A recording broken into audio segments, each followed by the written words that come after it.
Hi friends, कैसे आप सब। उम्मीद करते हैं अच्छा ही होंगे। तो आज हम लोग देखने वाले हैं बीपीएससी टी 3.0 के लिए जो रंजीत सर का प्रैक्टिस सेट निकाला गया था, उन्हीं का प्रैक्टिस सेट नंबर 3 को देखने वाले हैं। इससे पहले 2 वीडियो अपलोड कर दिया गया है, उन्हें भी नहीं देखे हैं तो उन्हें भी आप ज़रूर देखिए, क्योंकि एग्ज़ाम की दृष्टि से बहुत ही महत्वपूर्ण होने वाला है।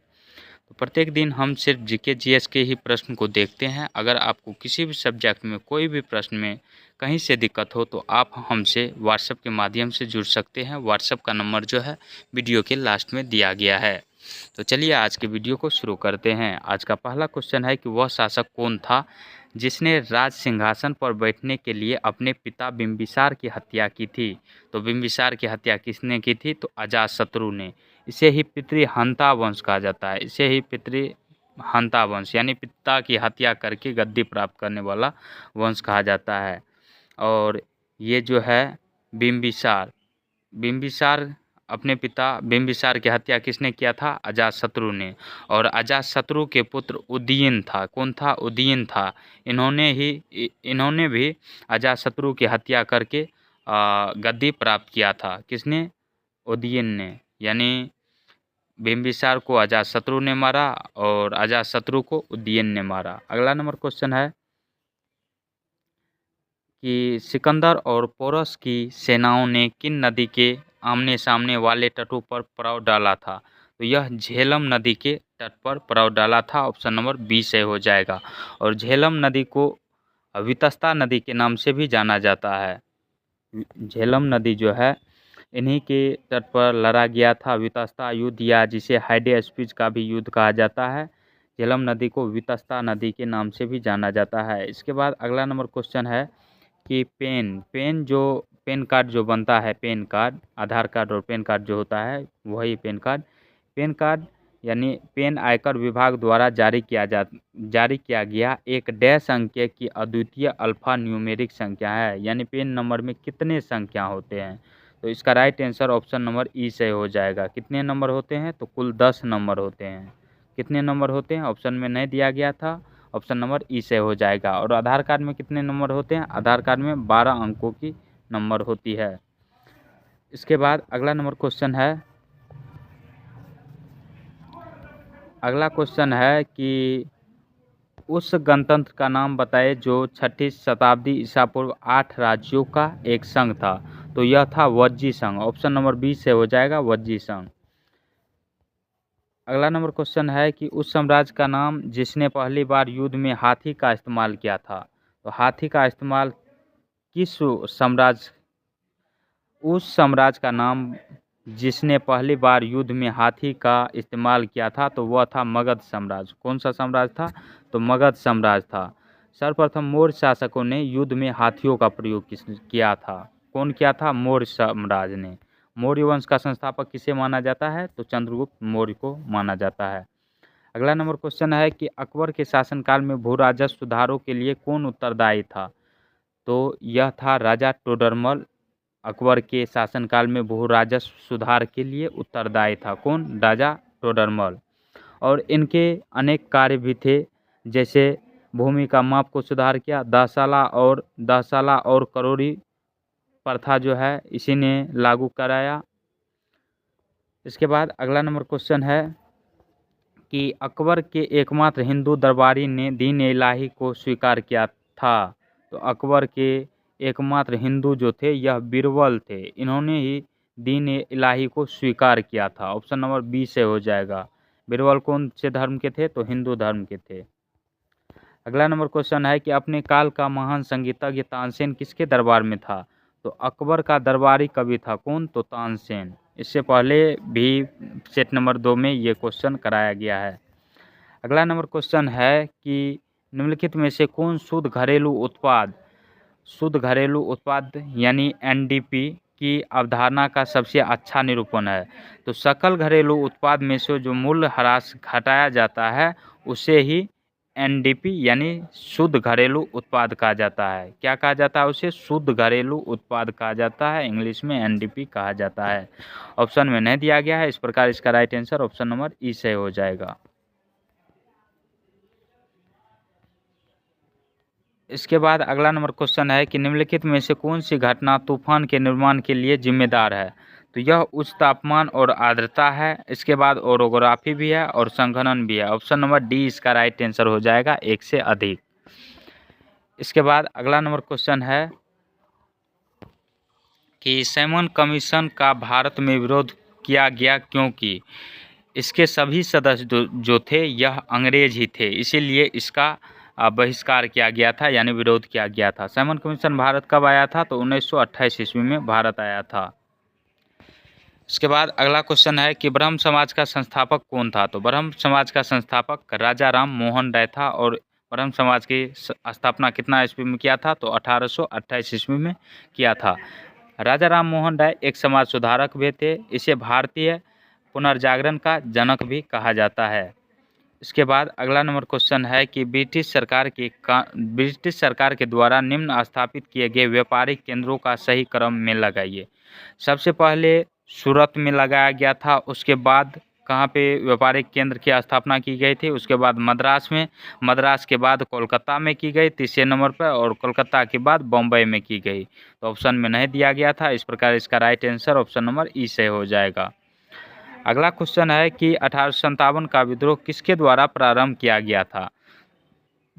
तो 1857 का जो विद्रोह हुआ था और यह सिपाहियों द्वारा किया गया था, और यह एक प्रकार का सिपाही विद्रोह ही था 1857 का विद्रोह।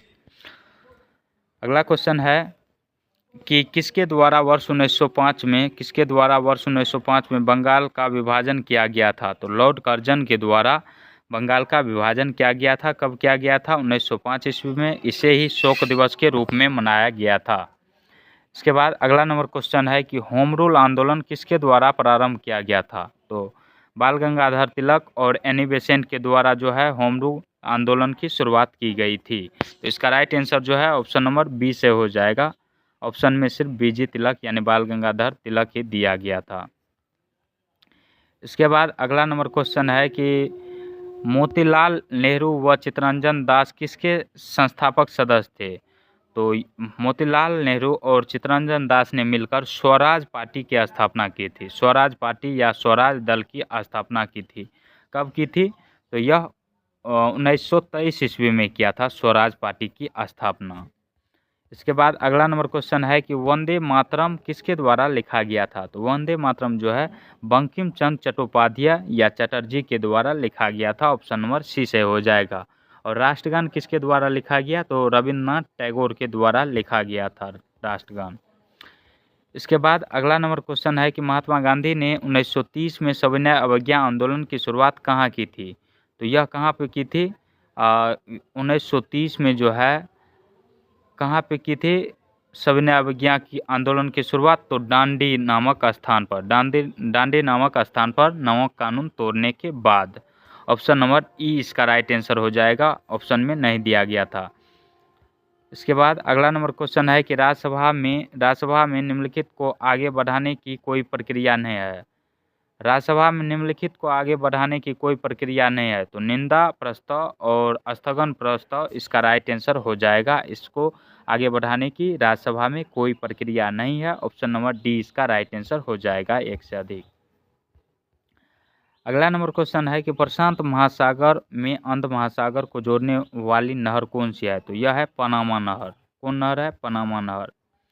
नेक्स्ट है कि उत्तरी अमेरिका के तट से गुजरने वाली ठंडी महासागरीय जलधारा यानी महासागरीय धारा या जलधारा का नाम क्या है? तो इसका नाम है लेब्राडोर की धारा। ऑप्शन नंबर सी से हो जाएगा। नेक्स्ट है कि विश्व में सर्वाधिक व्यस्त समुद्री मार्ग किस महासागर में है? तो यह अटलांटिक महासागर में है। और अटलांटिक महासागर की आकृति जो है एस आकार की है। और इसमें जो अत्यधिक मात्रा में जहाज जो चलते रहता है, इस कारण इसे शिपिंग लेन भी कहा जाता है। क्या कहा जाता है? इसे शिपिंग लेन भी कहा जाता है। शिपिंग लेन भी कहा जाता है। इसके बाद अगला नंबर क्वेश्चन है कि टेगा का अर्थ है। टेगा का जो अर्थ होता है यह शंकुधारी वन होता है। शंकुधारी वन कैसे होता है? इस प्रकार का होता है शंकुधारी वन। इस प्रकार के वृक्ष पाए जाते हैं शंकुधारी वन में। अगला नंबर क्वेश्चन है कि आवासीय वृक्ष रहित विरल वनस्पति कहाँ पाई जाती है? तो यह टुंड्रा प्रदेश में पाई जाती है। ऑप्शन नंबर सी से हो जाएगा। नेक्स्ट है कि चिल्का झील कहाँ स्थित है? चिल्का झील ओडिशा में स्थित है। कहाँ स्थित है? ओडिशा में। अंडमान निकोबार द्वीप में गद्दीदार चोटी को ही सैडल पीक कहा जाता है। और यह कहाँ स्थित है? तो यह उत्तरी अंडमान द्वीप में स्थित है। कहाँ पे स्थित है? उत्तरी अंडमान द्वीप में स्थित है। ऑप्शन में नहीं दिया गया है, इस प्रकार इसका राइट आंसर ऑप्शन नंबर ई से हो जाएगा। और सैडल पीक की जो ऊंचाई है वह 732 मीटर है। सैडल पीक की ऊंचाई कितनी है? 732 मीटर है। इसके बाद अगला नंबर क्वेश्चन है कि जीएनपी का अर्थ क्या है? जीएनपी का अर्थ क्या होता है? तो इसमें नहीं दिया गया है आंसर। ऑप्शन नंबर ई इसका राइट आंसर हो जाएगा। जीएनपी बराबर होता है जीडीपी प्लस विदेश से शुद्ध संपत्ति आय। जीएनपी बराबर क्या होता है? तो जीडीपी प्लस विदेश से शुद्ध संपत्ति आय। इसके बाद अगला नंबर क्वेश्चन है कि मिश्रित अर्थव्यवस्था से क्या तात्पर्य है? मिश्रित अर्थव्यवस्था से क्या तात्पर्य है? तो मिश्रित अर्थव्यवस्था उस अर्थव्यवस्था को कहते हैं जिसमें सार्वजनिक और निजी क्षेत्र दोनों का सहअस्तित्व होता है। ऑप्शन नंबर सी से हो जाएगा। नेक्स्ट है कि निम्नलिखित में से कौन सा कारक भारतीय अर्थव्यवस्था में चक्रीय मंदी का कारण बन सकता है? चक्रीय मंदी का कारण बन सकता है तो चक्रीय मंदी का कारण बन सकता है पूंजीगत संपत्तियों और इन्वेंट्री में अत्यधिक निवेश। ये भी कारण बन सकता है भारतीय अर्थव्यवस्था में चक्रीय मंदी का। और अंतिम वस्तुओं का उत्पादन अवशोषित नहीं होता है जिससे कीमत कम होती है और आर्थिक गतिविधि कम होती है। ये भी सही है। और ऑप्शन नंबर सी भी सही है, बदलती जनसंख्या और उपभोक्ता व्यवहार में बदलाव। इस प्रकार इसका right answer option number D से हो जाएगा। अगला नंबर क्वेश्चन है कि निम्नलिखित में से भारत का वह राज्य कौन सा है जो गंधक यानी सल्फर के उत्पादन में आगे है? तो सल्फर के उत्पादन में आगे राज्य जो है यह महाराष्ट्र है। इसके बाद कौन सा राज्य आता है? असम आता है, तमिलनाडु आता है और पंजाब भी आता है। सल्फर उत्पादन करने वाले राज्य यानी गंधक उत्पादन करने वाले राज्य। अगला क्वेश्चन है कि हिमालय के स्थान पर कौन सा सागर विद्यमान था? तो हिमालय के स्थान पर पहले 33 सागर था। हिमालय के स्थान पर पहले 33 सागर हुआ करता था। प्लेट में विवर्तनिक के कारण जो टकराया तो उसके कारण हिमालय का निर्माण हुआ। इसके बाद अगला नंबर क्वेश्चन है कि कौन सा राज्य बावरियों के लिए प्रसिद्ध है? तो गुजरात राज्य जो है यह बावरियों के लिए प्रसिद्ध है। ऑप्शन नंबर बी सही हो जाएगा, गुजरात। अगला क्वेश्चन है कि निम्नलिखित में से किसको सूर्य की ऊर्ध्वाधर किरणें नहीं मिलती है? तो कर्क रेखा से नीचे की राज्य या कर्क रेखा जिस राज्य में स्थित है उस राज्य को या उस रेखा से नीचे की राज्य को सभी जगह को सूर्य जो है सूर्य की किरणें ऊर्ध्वाधर मिलती है। तो इस प्रकार मुंबई जो है कर्क रेखा के नीचे है, चेन्नई भी जो कि तमिलनाडु में पड़ता है, मुंबई कहाँ पड़ता है? महाराष्ट्र में, तिरुवनंतपुरम कहाँ पड़ता है? केरल में। तो इन सब राज्यों में सूर्य की किरण जो होगी वह ऊर्ध्वाधर पड़ेगी यानी सीधी पड़ेगी। तो इस प्रकार इसका राइट आंसर ऑप्शन में नंबर ई से हो जाएगा। सूर्य कहाँ पर ऊर्ध्वाधर पड़ती है? तो कर्क रेखा और मकर रेखा के बीच में सूर्य की किरणें जो होती है उनमें जितना भी क्षेत्र आते हैं उनमें सूर्य की किरणें सीधी पड़ती है यानी ऊर्ध्वाधर पड़ती है। अगला क्वेश्चन है कि निम्नलिखित में से कौन से राज्य की सीमा म्यांमार से नहीं लगती है? कौन से राज्य की सीमा म्यांमार से नहीं लगती है? तो असम राज्य की सीमा जो है म्यांमार से नहीं लगती है। ऑप्शन नंबर ए से हो जाएगा। और म्यांमार से जो सीमा लगती है वह अरुणाचल प्रदेश की भी लगती है, मणिपुर की भी लगती है, इसके बाद नागालैंड की भी लगती है, त्रिपुरा, इसके बाद मेघालय, मिजोरम और पश्चिम बंगाल, इन सभी देशों की सीमा लगती है। इन सभी राज्यों की सीमा म्यांमार देश से लगती है। इसके बाद अगला नंबर क्वेश्चन है कि किसी वस्तु का मूल्य रुपयों में व्यक्त किया जाना क्या कहलाता है? तो वह कीमत कहलाता है। क्या कहलाता है? कीमत कहलाता है। ऑप्शन नंबर ए से हो जाएगा।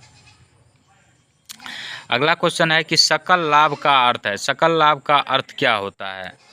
सकल लाभ का अर्थ क्या होता है? तो सकल लाभ बराबर क्या होता है, तो कुल राजस्व में से कुल व्यय को घटाकर सकल लाभ की गणना की जाती है। ऑप्शन में नहीं दिया गया था, इस प्रकार ऑप्शन नंबर ई सही हो जाएगा। नेक्स्ट क्वेश्चन है कि विदेशी संस्थाओं द्वारा भारतीय कंपनियों के शेयर एवं बांड खरीदने को कहते हैं, तो इसे पोर्टफोलियो निवेश कहा जाता है। ऑप्शन नंबर बी से हो जाएगा। अगला क्वेश्चन है कि निम्न में से कौन सी पंचवर्षीय योजना की वृद्धि दर उसकी लक्षित वृद्धि दर से ज़्यादा रही, तो 8वीं पंचवर्षीय योजना की। ऑप्शन नंबर ए से हो जाएगा। अगला क्वेश्चन है कि क्योटो प्रोटोकॉल के तहत निम्नलिखित में से कौन से ग्रीन हाउस गैस शामिल नहीं है, तो शामिल जो है वह कार्बन डाइऑक्साइड है, नहीं है, ओजोन भी नहीं है और सल्फर डाइऑक्साइड भी नहीं है। इस प्रकार इसका right answer option number D से हो जाएगा। नेक्स्ट क्वेश्चन है कि संघ सूची और समवर्ती सूची के विषय पर कानून बनाने की शक्ति डैश में है, तो यह लोकसभा में होता है। और जो संघ सूची और समवर्ती सूची में नहीं आता है उस पर कौन कानून बनाता है, तो उस पर मुख्य रूप से केंद्र सरकार कानून बनाता है। अगला नंबर क्वेश्चन है कि भारतीय संविधान की 7वीं अनुसूची में वर्णित जनसंख्या नियंत्रण और परिवार नियोजन डैश सूची का विषय है, तो यह किस सूची का विषय है, तो यह समवर्ती सूची का विषय है। ऑप्शन में नहीं दिया गया है, इस प्रकार इसका राइट आंसर ऑप्शन नंबर ई से हो जाएगा, समवर्ती सूची। अगला क्वेश्चन है कि भारतीय संविधान की 7वीं अनुसूची में वर्णित केंद्रीय खुफिया एवं जांच ब्यूरो जो होता है, केंद्रीय खुफिया एवं जांच ब्यूरो, यह किस सूची के अंतर्गत आता है, तो यह केंद्र सूची के अंतर्गत आता है। यह किस सूची के अंतर्गत आता है, तो केंद्र सूची के अंतर्गत आता है, यानी केंद्र सूची को ही संघ सूची कहा जाता है। ऑप्शन नंबर ए इसका राइट आंसर हो जाएगा। अगला क्वेश्चन है कि भारतीय संविधान की 7वीं अनुसूची में वर्णित भारतीय रिजर्व बैंक डैश सूची का विषय है, तो यह संघ सूची का विषय है। ऑप्शन नंबर ए से हो जाएगा। अगला क्वेश्चन है कि अगला क्वेश्चन था कि सिक्किम को राज्य का दर्जा किस वर्ष दिया गया, सिक्किम को राज्य का दर्जा किस वर्ष दिया गया, तो यह 1975 ईस्वी में दिया गया। किस संविधान संशोधन के तहत, तो 36वां संविधान संशोधन के तहत। 36वां संविधान संशोधन के तहत सिक्किम को जो है 22वां राज्य के रूप में दर्जा दिया गया। कैवां राज्य, तो 22वां राज्य के रूप में दर्जा दिया गया। अगला क्वेश्चन है कि निम्न में से किस वर्ष संसदीय अधिनियम द्वारा लंका द्वीप, मिनिकॉय और अमीनी द्वीप का नाम बदलकर लक्षद्वीप किया गया, तो यह कब किया गया, 1973 ईस्वी के अधिनियम द्वारा, 1973 के संसदीय अधिनियम द्वारा। ऑप्शन नंबर ए इसका राइट आंसर हो जाएगा। अगला क्वेश्चन है कि निम्नलिखित में से किस राज्य को अनुच्छेद 239 को और 240 में संशोधन के बाद बनाया गया, तो यह अरुणाचल प्रदेश को बनाया गया। 1972 से पहले अरुणाचल प्रदेश का नाम नेफा हुआ करता था। 1972 से पहले अरुणाचल प्रदेश का नाम नेफा हुआ करता था और 1972 से पहले इसका नाम नेफा हुआ करता था। 1972 से 75 तक जो है अरुणाचल प्रदेश को केंद्र शासित राज्य का दर्जा मिल गया था और 1986 ईस्वी में संशोधन के बाद इसे यानी अरुणाचल प्रदेश को पूर्ण राज्य का दर्जा दिया गया। तो आपको जो थोड़ा समझने में दिक्कत होता होगा तो आप पीडीएफ के माध्यम से इसे आप खुद से भी क्लियर कर सकते हैं, वैसे तो दिक्कत नहीं होना चाहिए। अगला नंबर क्वेश्चन है कि भारतीय संविधान में नागरिकता का प्रावधान कब लागू हुआ, तो भारतीय संविधान में नागरिकता का प्रावधान कब लागू हुआ ये आप कमेंट में बताइएगा। बुक में 1949 दिया हुआ है और गूगल पे 1955 दिया गया है, तो इसमें कौन सही होगा, दोनों में आप कमेंट जरूर कीजिएगा। अगला क्वेश्चन है कि मनुष्य एक सामाजिक प्राणी है, यह कथन किसका है, तो यह कथन अरस्तु का है और यह क्वेश्चन बार बार एग्जाम में पूछा जाता है। मनुष्य एक सामाजिक प्राणी है, यह कथन किसका है, तो यह अरस्तु का कथन है। अगला नंबर क्वेश्चन है कि राजनीति शास्त्र को माप विद्या किसने कहा, तो यह ब्राइस ने कहा था। ऑप्शन नंबर बी सही हो जाएगा। नेक्स्ट है कि डायग्नोस्टिक अल्ट्रासाउंड का आविष्कार किसने किया? तो यह इयान डोनाल्ड ने किया। इयान डोनाल्ड ने किया। ऑप्शन नंबर बी से हो जाएगा। नेक्स्ट है कि तारों का रंग किस पर निर्भर करता है? तारों का रंग तापमान पर निर्भर करता है। तारों का रंग जो होता है उसके पृष्ठ के तापमान पर निर्भर करता है। इसके बाद अगला नंबर क्वेश्चन है कि किसी रंग की तीव्रता निम्नलिखित में से किसके अनुक्रमानुपाती होती है? तो यह आयाम के वर्ग के अनुक्रमानुपाती होती है। ऑप्शन नंबर बी से हो जाएगा। इसके बाद अगला नंबर क्वेश्चन है कि मधुमक्खी का डंक डैश से युक्त होता है? तो मधुमक्खी का जो डंक जो होता है यह एक लवण विलयन होता है और मधुमक्खी के डंक में जो होता है फॉर्मिक अम्ल होता है। मधुमक्खी के डंक में कौन सा अम्ल होता है? तो फॉर्मिक अम्ल होता है। इसके बाद अगला नंबर क्वेश्चन है कि हीमोग्लोबिन निम्न में से किसके प्रति अधिक आकर्षण प्रकट करता है? तो यह CO के प्रति यानी कार्बन मोनोऑक्साइड के प्रति आकर्षण प्रकट करता है। ऑप्शन नंबर सी से हो जाएगा। नेक्स्ट है कि सिरके का रासायनिक नाम है? सिरके का रासायनिक नाम जो होता है यह एसिटिक अम्ल होता है या इसे एथेनोइक अम्ल भी कहा जाता है। इसका सूत्र जो होता है CH3COOH होता है। इसके बाद अगला नंबर क्वेश्चन है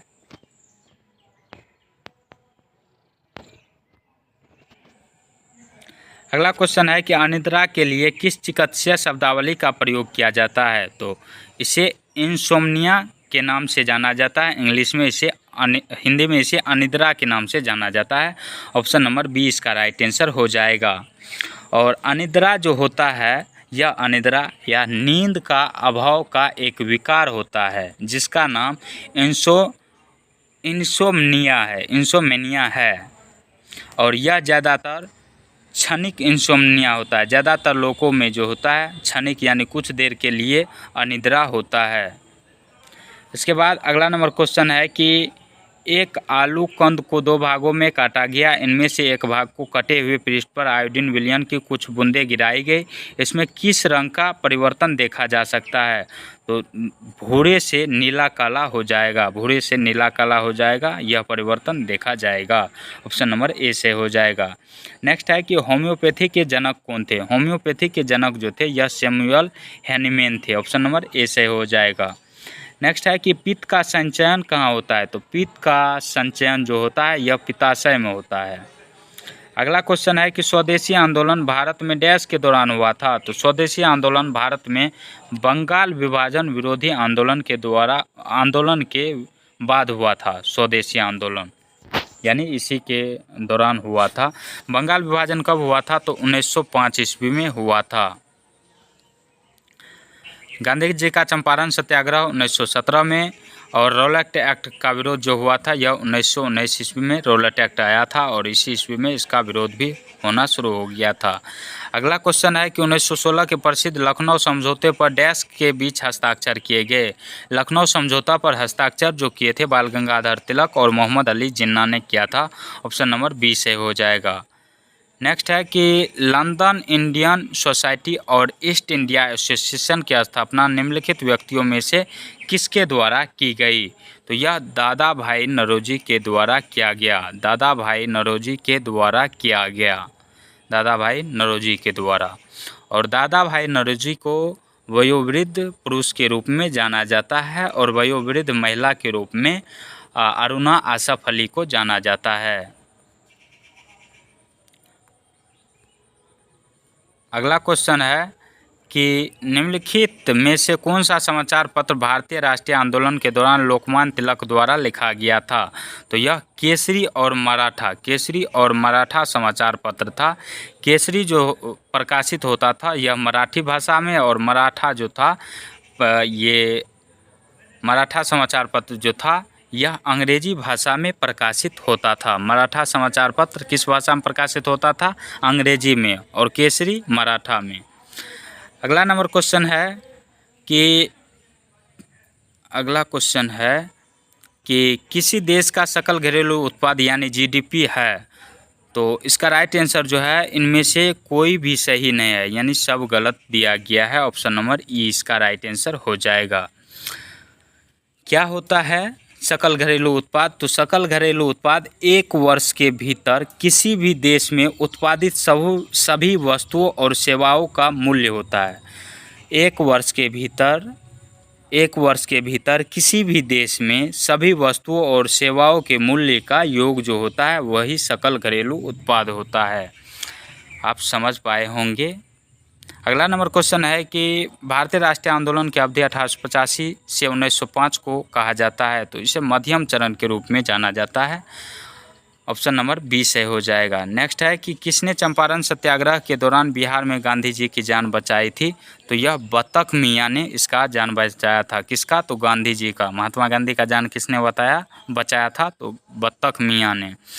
और इरविन ने जो है इसे दूध में जहर मिलाकर, इरविन ने जो है गांधी जी को अपने यहाँ नाश्ता पर या खाने पर बुलाया था। उसी दौरान दूध में जहर मिलाकर इसे देने को कहा। किसे? तो बतख मियाँ को देने को कहा, लेकिन बतख मियाँ ने साफ साफ सच्चाई बता दी कि ये बात कैसे है, इसमें जहर मिलाया गया है, इसी कारण इसकी जान बच गई। किसकी? गांधी जी की।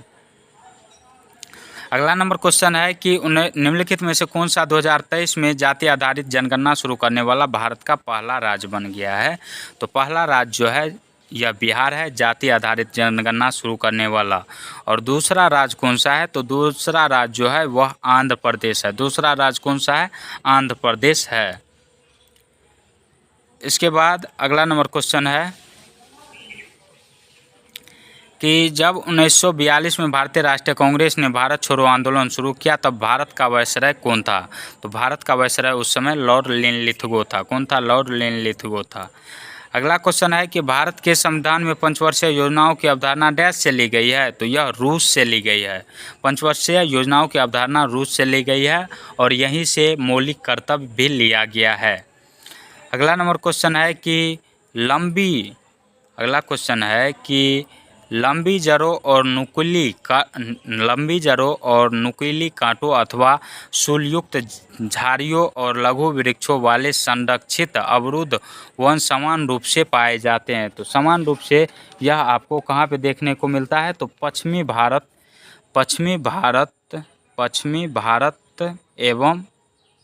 भारत एवं वृष्टि छाया प्रदेश में।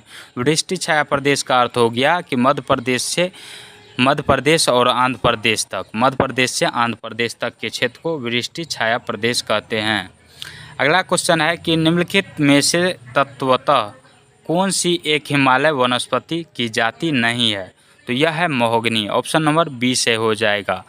महोगनी कहाँ की है? तो महोगनी जो है यह विषुवतीय वर्षावन की जाति है। महोगनी हिमालय वनस्पति की जाति नहीं है बल्कि विषुवतीय वर्षावन की जाति है महोगनी वृक्ष। अगला नंबर क्वेश्चन है कि भारत के निम्नलिखित क्षेत्रों में से किस एक में मैंग्रोव वन, सदापर्णी वन और पर्णपाती वनों का संयोजन है? तो इसका राइट आंसर जो है ऑप्शन नंबर ई सही हो जाएगा। ये कहाँ पे स्थित है? पर्णपाती वनों का जो संयोजन है यह बंगाल की खाड़ी में स्थित है। कहाँ पे स्थित है? तो बंगाल की खाड़ी में स्थित है, बंगाल की खाड़ी में। इसके बाद अगला नंबर क्वेश्चन है कि भारत में निम्नलिखित में से किस एक वन प्रारूप में सागौन किसे कहा जाता है? टीक को एक प्रभावी वृक्ष स्पीशीज है। तो यह उष्णकटिबंधीय आर्द्र पर्णपाती वन का है। ऑप्शन नंबर ए इसका राइट आंसर हो जाएगा। इसके बाद अगला नंबर क्वेश्चन है, यहाँ से आपको भर के मिलान करने वाला प्रश्न दिया गया है। क्वेश्चन है कि विश्व पर्यावरण दिवस कब मनाया जाता है? तो विश्व पर्यावरण दिवस 5 जून को मनाया जाता है। विश्व पर्यावरण दिवस 5 जून को। विश्व वानिकी दिवस जो मनाया जाता है यह 20 मार्च को मनाया जाता है। 20 मार्च को विश्व वानिकी दिवस मनाया जाता है। और विश्व पर्यावास दिवस जो है 3 अक्टूबर को मनाया जाता है। 3 अक्टूबर को विश्व पर्यावास दिवस मनाया जाता है। और विश्व ओजोन दिवस जो है यह 16 सितंबर को मनाया जाता है। विश्व ओजोन दिवस कब मनाया जाता है? 16 सितंबर को। तो इस प्रकार आप मिलान कर लीजिएगा, ऑप्शन नंबर ई से हो जाएगा। अगला नंबर क्वेश्चन है, सुमेलित करने के लिए ही है, जैव मंडल आरक्षित क्षेत्र कहाँ कहाँ स्थित है। तो शिमलीपाल कहाँ पे स्थित है, तो शिमलीपाल राष्ट्रीय उद्यान है या एक यह जैव मंडलीय आरक्षित क्षेत्र भी है, यह उड़ीसा में स्थित है।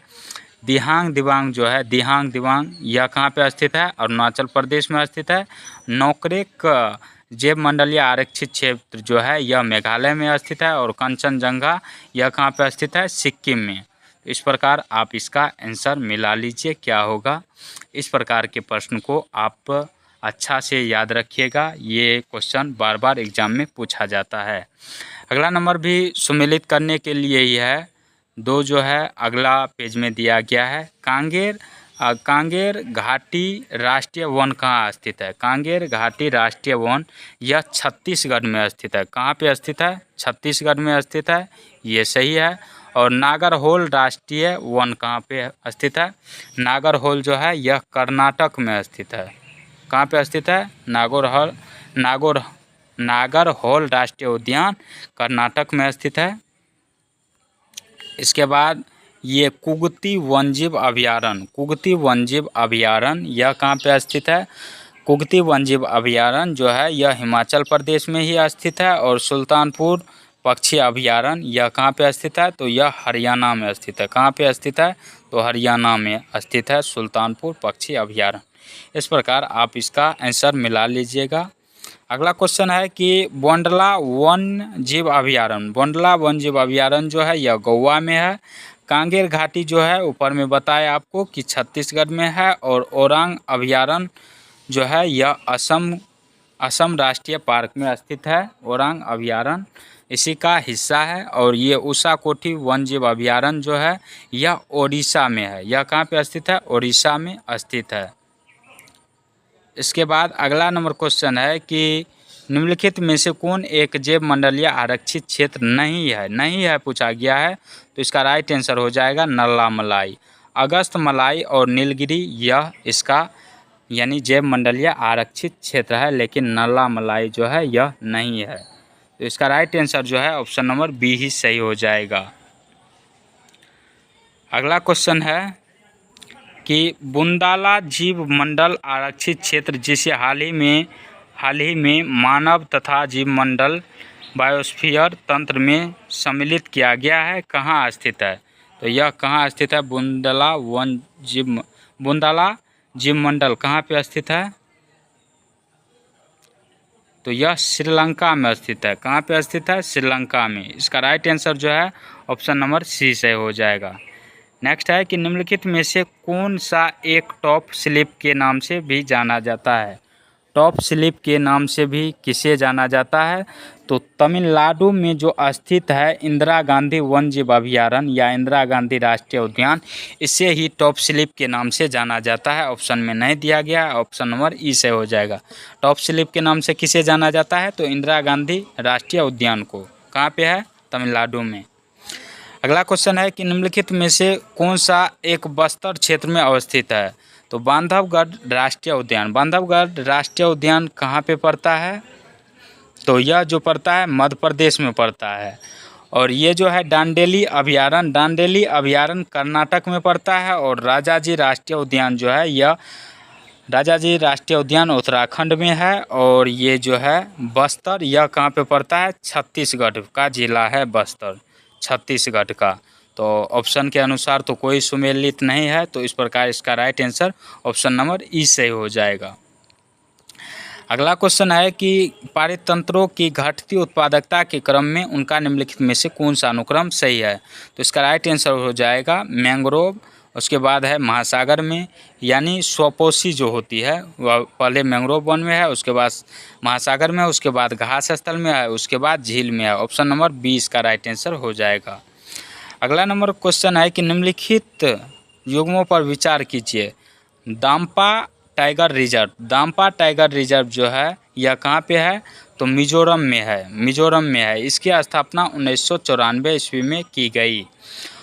और ये गुमटी वन्यजीव अभयारण्य जो है, गुमटी वन्यजीव अभयारण्य यह कहाँ पे है, गुमटी वन्यजीव अभयारण्य त्रिपुरा में है। कहाँ पे है, त्रिपुरा में, नहीं कि सिक्किम में।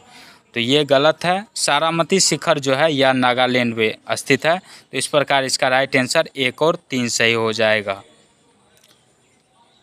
अगला नंबर क्वेश्चन है कि निम्नलिखित में से कौन सा एक नेशनल पार्क इसलिए अनूठा है कि वह एक प्लवमान यानी फ्लोटिंग वनस्पति से युक्त अनूप या स्वेप होने के कारण समृद्ध जैव विविधता को बढ़ावा देता है। यानी कहे तो विश्व का एकमात्र तैरता हुआ यानी फ्लोटिंग तैरता हुआ राष्ट्रीय उद्यान कौन है? तो केबुल लामजाओ राष्ट्रीय उद्यान, जो कि मणिपुर राज्य में पड़ता है। कहाँ पे पड़ता है? मणिपुर राज्य में पड़ता है। ऑप्शन नंबर 20 का राइट आंसर हो जाएगा। और लोकटक झील भी मणिपुर में ही स्थित है। इसके बाद अगला नंबर क्वेश्चन है कि निम्नलिखित में से कौन सा एक ओजोन का अपक्षय करने वाले पदार्थों के प्रयोग पर नियंत्रण करने और उन्हें चरणबद्ध रूप से प्रयोग बाय करने के मुद्दे से संबंध है? तो यह है Montreal protocol. Montreal protocol option number 20 से हो जाएगा। नेक्स्ट है कि निम्नलिखित में से कौन सा एक भारत का राष्ट्रीय जलीय प्राणी है? तो यह है गंगा की डॉल्फिन। गंगा की डॉल्फिन जो मछली है इसे ही भारत का राष्ट्रीय जलीय प्राणी घोषित किया गया है। इसके बाद अगला नंबर क्वेश्चन है कि अगला क्वेश्चन है निम्नलिखित में से कौन सा एक पारितंत्र शब्द का सर्वोत्कृष्ट वर्णन है? तो इसका right answer option number C सही हो जाएगा। जीवों का समुदाय और साथ ही वह पर्यावरण जिसमें वे रहते हैं। ऑप्शन नंबर सी सही हो जाएगा। या क्या कहलाते हैं? पारितंत्र कहलाते हैं। अगला नंबर क्वेश्चन है कि biocarbon fund initiative for sustainable forest landscape का प्रबंधन निम्नलिखित में से कौन करता है? तो यह कौन करता है? विश्व बैंक करता है। ऑप्शन में नहीं दिया गया है, वर्ल्ड बैंक इसका राइट आंसर हो जाएगा। ऑप्शन नंबर ई सही हो जाएगा। इसके बाद जीके जीएस का आज का लास्ट क्वेश्चन है कि अभीष्ट राष्ट्रीय निर्धारित अंशदान पद को कभी कभी समाचारों में किस संदर्भ में देखा जाता है?